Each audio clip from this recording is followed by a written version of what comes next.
Welcome back to the channel, and in today's video I'm going to show you guys how to use TikTok on your PC. Really easy and simple to do. So all you have to do is go over to the TikTok website on your web browser. I really highly recommend you use Google Chrome for this. It's what I'm doing in this tutorial. It is the easiest way by far to use TikTok on your PC. So I'd recommend going to download Google Chrome if you haven't already. And once you've done that, you can return to where I am right now in the tutorial and head over to TikTok.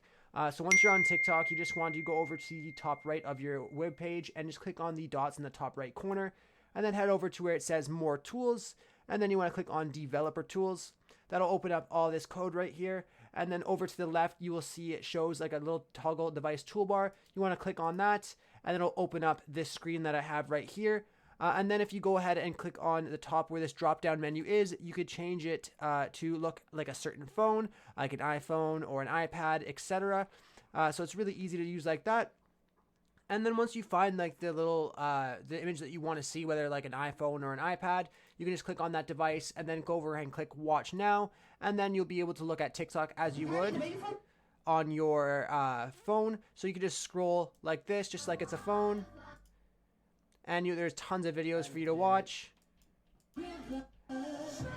Anyhow, I really hope I was able to help you guys out with this video and how to use TikTok on your PC. If I was helpful, be sure to leave a like and subscribe for more tutorials. Thanks for watching.